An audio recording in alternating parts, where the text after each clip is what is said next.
Hello everyone, welcome to today's discussion on Chhawa.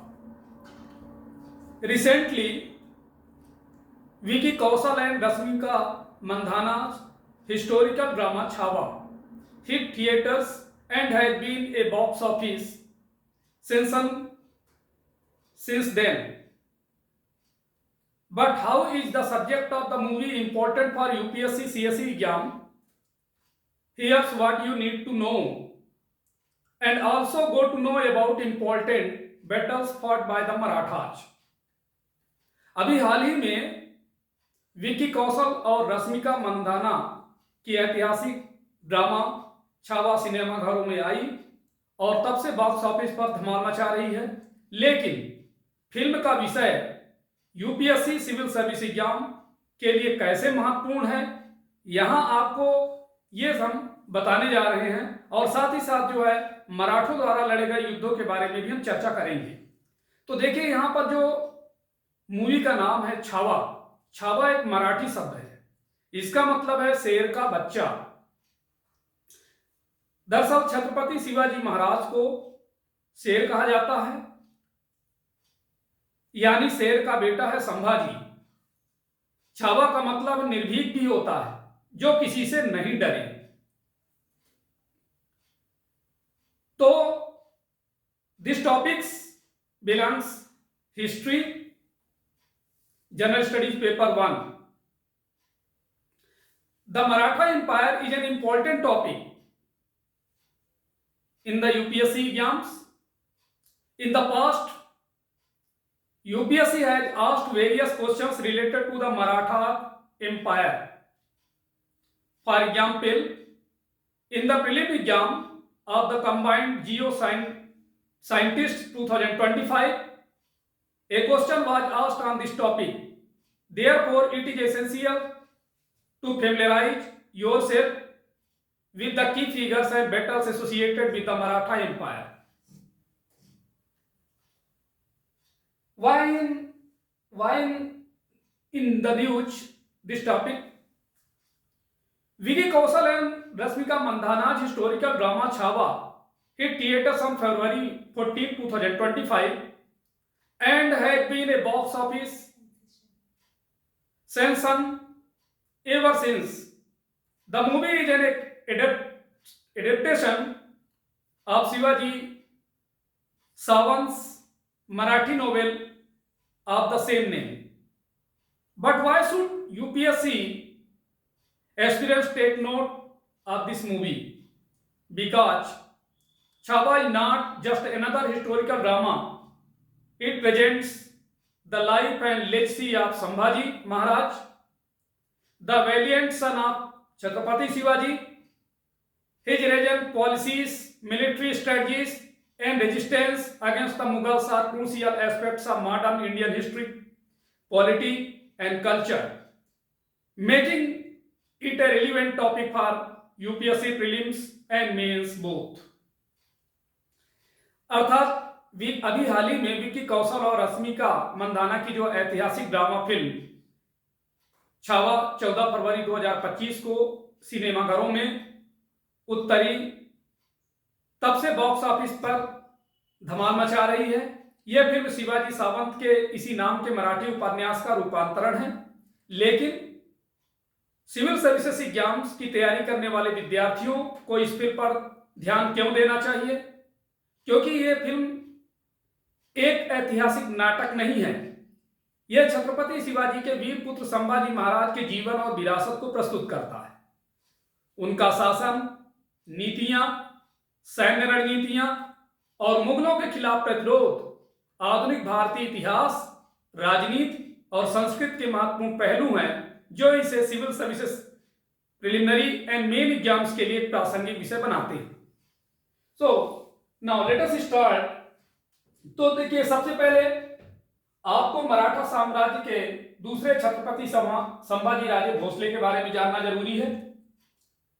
तो सबसे पहले जाने कि इनका जन्म जो है 14 मई 1657 पुरंदर किला पुणे महाराष्ट्र में हुआ और इनका राज्याभिषेक 16 जनवरी 1681 को रायगढ़ इनके शासन का जो समय था वो 1680 से लेकर 1689 तक रहा और पूर्ववर्ती रूप में इन्हें छत्रपति शिवाजी महाराज और उत्तरवर्ती राजा राम महाराज के नाम से जाना जाते हैं। अब हम बात करेंगे इनके डिटेल्स में। So let us start. The eldest son of the celebrated Maratha emperor Chhatrapati Shivaji, Sambhaji Maharaj, was the second ruler of the kingdom after his father's death. In his short rule, spanning 9 years, Sambhaji gained recognition for his valor and patriotism. He continues to be celebrated particularly in Maharashtra as the ruler who chose death over conversion. अर्थात प्रसिद्ध मराठा सम्राट छत्रपति शिवाजी के सबसे बड़े पुत्र संभाजी महाराज अपने पिता की मृत्यु के बाद राज्य के दूसरे शासक थे। 9 साल के अपने छोटे से शासन में संभाजी ने अपनी वीरता और देशभक्ति के लिए पहचान बनाई। उन्हें आज भी खास तौर पर महाराष्ट्र में एक ऐसे शासक के रूप में जाना जाता है जिन्होंने धर्म परिवर्तन के बजाय मृत्यु को चुना। He ruled from 1681 to 1689. His rule was largely shaped by the ongoing wars between the Marathas and Mughal Empire, Siddhis of Janjira, Wadiyas of Mysore, and Portuguese Empire. अर्थात उन्होंने 1681 से 1689 तक शासन किया।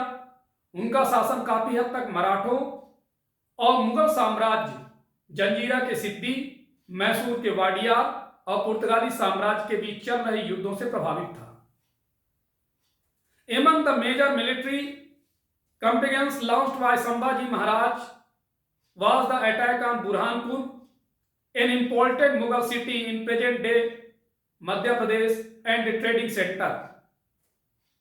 Sambhaji had planned the attack, being aware of Mughal Emperor Aurangzeb's plans to expand into the Deccan. Sambhaji attacks came as a huge blow for the Mughals. अर्थात संभाजी महाराज द्वारा शुरू किए गए प्रमुख सैन्य अभियानों में बुरहानपुर पर हमला था, जो वर्तमान मध्य प्रदेश का एक महत्वपूर्ण मुगल शहर और व्यापारिक केंद्र था। संभाजी ने मुगल बादशाह औरंगजेब की डेक्कन में विस्तार की योजना के बारे में जानते हुए हमले की प्लान बनाई। संभाजी का हमला मुगलों के लिए एक बड़ा झटका था। Multiple battles took place between in the two sides from 1682 and 1688. While the Mughals wanted control over forts held by Marathas, they were not successful. मतलब समझिए यहां पे 1682 से 1682 और 1688 के बीच दोनों पक्षों के बीच कई लड़ाइयां हुई। मुगल मराठों के किलों पर नियंत्रण चाहते थे, लेकिन वे सफल नहीं हुए। अब हम बात करेंगे वाई की लड़ाई, battle of Wai. In the autumn of 1687, the Mughal and Maratha forces faced each other in the dense forests near Vai and Mahabaleshwar in Deccan, India. 1687 की शरद ऋतु में मुगल और मराठा सेनाएं डेक्कन भारत में वाई और महाबलेश्वर के पास घने जंगलों में एक दूसरे को सामना कर रही थी। The Maratha commander in chief and one of the most important supporters of Sambhaji, Hambirrao Mohite, was killed in the battle of Vai in 1687. While the Marathas were victorious in the battle, the execution of Mohite came a blow to them, and a large number of Maratha troops began deserting Sambhaji. In January 1689, the latter was captured by Mughal forces. अर्थात मराठा सेनापति और संभाजी के सबसे महत्वपूर्ण समर्थकों में से हम्बीराव मोहिते 1687 में वाई की लड़ाई में मारे गए। हालांकि मराठों ने लड़ाई में जीत हासिल की, लेकिन मोहितो की हत्या ने उन्हें एक झटका दिया और बड़ी संख्या में मराठा सैनिकों ने संभाजी को छोड़ना शुरू कर दिया और जनवरी 1689 में बाद में मुगल सेना ने उन्हें पकड़ लिया। There were various historical accounts regarding what happened next, but nearly all indication that Sambhaji was asked to surrender all his forts and treasures and ultimately to convert to Islam. Sambhaji refused to comply with the demands and as a result was put to a tortuous death. मतलब ये समझें कि इसके बाद क्या हुआ, इसके बारे में कई ऐतिहासिक विवरण हैं, लेकिन लगभग सभी बताते हैं कि संभाजी को अपने सभी किले और खजाने सौंपने और अंततः इस्लाम धर्म अपनाने के लिए कहा गया था। संभाजी ने इन डिमांड्स को मानने से इनकार कर दिया और फलस्वरूप उन्हें यातनापूर्ण मौत दी गई। अब हम बात करेंगे अष्टप्रधान और मराठों द्वारा लड़ी गई महत्वपूर्ण लड़ाइयों के बारे में।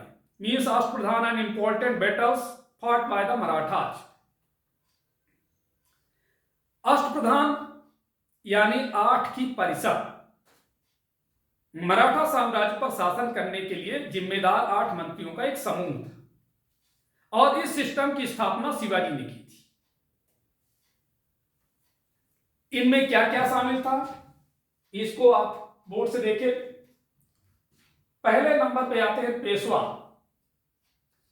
The prime minister responsible for the overseeing the entire administration. मतलब आप समझिए कि संपूर्ण प्रशासन की देखरेख के लिए जिम्मेदार होते थे। जो आज के समय में प्रधानमंत्री हम कहते हैं, उस समय उनको पेशवा के सम्मान से विभूषित किया जाता था। फिर होते थे अमात्य, अमात्य को ही मजूमदार भी कहा जाता था। The finance minister in charge of managing the empire's accounts, यानी उस समय वित्त मंत्री साम्राज्य के खातों के प्रबंधन का प्रभारी होता था। जैसे आज के समय में वित्त मंत्री होते हैं, उसी प्रकार उस समय भी साम्राज्य के खातों के प्रबंध का जो प्रभारी होता था उसे अमात्य या मजूमदार कहा जाता था। तीसरे नंबर में Surnavis, the secretary who prepared royal orders, वो सचिव जो शाही के आदेश तैयार करता था। मतलब ये सेक्रेटरी होते थे जो राजा के आदेश को तैयार करता था, तो उनको कहा जाता था सुरनवीस। नेक्स्ट है Waqia Navis, the interior minister responsible for overseeing internal affairs and intelligence, अर्थात आंतरिक मामलों और खुफिया जानकारी की देखरेख के लिए जिम्मेदार आंतरिक मंत्री होते थे और उन्हें जो है वाकिया नेविस कहा जाता था। नेक्स्ट है सारी ए नौवा या सेनापति, the commander in chief in charge of the military and defence, अर्थात सेनापति सैन्य और रक्षा का प्रभारी। जैसे वर्तमान में भी रक्षा मंत्री का पद होता है, इसी प्रकार से उस समय सेनापति और सैन्य का कार्यभार जो देखते थे उन्हें सारी ए नौवा या सेनापति कहा जाता था। नेक्स्ट है सुमन या Dabir, the foreign minister tasked with managing relationship with other rulers, यानी विदेश मंत्री। वर्तमान में भी विदेश मंत्री होते हैं, उस समय जो अन्य शासकों के साथ संबंधों के प्रबंध का कार्य करता था उन्हें सुमंत या दुबीर के नाम से जाना जाता था। नेक्स्ट है न्याय अध्यक्ष, the chief justice handling civil and criminal justice, मुख्य न्यायाधीश दीवानी और आपराधिक मामलों को संभालते थे, उन्हें जो है न्याय अध्यक्ष कहा जाता था। और लास्ट में थे Pandit Rao, the high priest responsible for managing the religious matters, यानी उच्च पुजारी जो धार्मिक मामलों के प्रबंधन के लिए जिम्मेदार होते थे, यानी रिलीजियस पूजा पाठ उनका प्रबंधन को जो देखने के लिए थे उन्हें कहा जाता था पंडित राव। अब हम बात करेंगे चिटनीस या Chitnavis, was a title conferred on one who held the office of secretary of state or political secretary in the Maratha empire. The post was considered to be equal status to the post of the council of 8 ministers or Ashtpradhan, although it was not a part of the group. Often seen as second to the Peshwa in their absence. मतलब आप ये समझिए कि चिटनीस या चिटनवीस एक उपाधि थी जो मराठा साम्राज्य में राज्य सचिव या राजनीतिक सचिव का पद धारण करने वाले व्यक्ति को दी जाती थी। अब इस पद को 8 मंत्रियों की परिषद या अष्टप्रधान के पद के बराबर माना जाता था। हालांकि यह उस समूह का हिस्सा नहीं था। चिटनीस का कार्यालय सभी पॉलिटिकल एंड डिप्लोमेटिक पत्राचार के लिए जिम्मेदार था। राज्य के अन्य अधिकारियों की तरह उन्हें भी सैन्य सेवा करने के लिए बाध्य किया गया था। अक्सर पेशवा की अनुपस्थिति में उन्हें पेशवा के बाद दूसरे स्थान पर देखा जाता था। अब हम चर्चा करेंगे, देखिए जो आज भी चर्चा में रहता है और खासकर हमारी भी सेनाएं उनका अनुकरण करती हैं, और वो है शिवाजी का प्रसिद्ध गोरिल्ला रणनीति, Shivaji famous gorilla tactics. Shivaji forces faced key limitations, fewer troops and horses than his enemies, especially early on, and reliance on European supplies like muskets and gunpowder, weakening his position in conventional battles. Thus Shivaji adopted guerrilla tactics. Through this tactic, Shivaji men would travel in small, highly mobile and heavily armed attachments, wreak havoc in the often sluggish Mughal or Adil Sahil armies, loot supplies and treasure and quickly retreat. अर्थात शिवाजी की सेनाओं को कई प्रमुख समस्याओं का सामना करना पड़ा।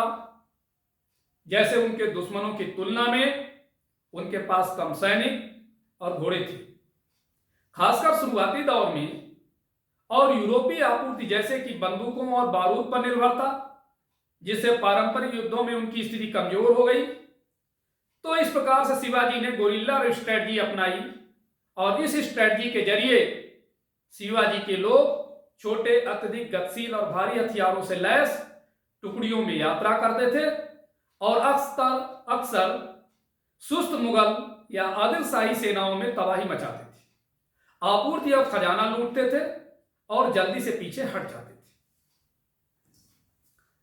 अब इसके बाद देखिए, आपको देखना है कि इंपॉर्टेंट बैटल्स मराठाओं द्वारा या कितने युद्धों में मराठाओं के बीच में युद्ध हुआ, उनके बारे में हम एक एक करके बताने जा रहे हैं। फर्स्ट था battle of Pratapgarh 1659, fought between Marathas and Adil Shahi forces. Next battle of Kolhapur 1659, fought between the Maratha king Shivaji and the Adil Shahi forces. Next battle of Surat 1664, fought between Maratha ruler Chhatrapati Shivaji Maharaj and Inayat Khan, a Mughal captain. Next battle of Purandar 1665, fought between the Maratha and the Mughal Empire. Next battle of Shailhar 1672, fought between the Maratha Empire and the Mughal Empire. Next battle of Sangamner 1679, fought between the Mughal Empire and Maratha Empire. This was the last battle fought by Shivaji. तो ये आपको मालूम होना चाहिए कि शिवाजी द्वारा लड़ा गया अंतिम युद्ध कौन सा था। तो आपको मालूम होना चाहिए बैटल ऑफ सांगानेर 1679, और ये किसके बीच में हुआ था, तो ये भी आपको मालूम होना चाहिए, Mughal empire and Maratha empire. तो नेक्स्ट आपको ये भी जानना जरूरी है, first Anglo Maratha war 1775 to 82, the war ended with the treaty of Salabai 1782. Second Anglo Maratha War 1803 to 5, treaty of Bassein 1802 में बेसिन की संधि हुई।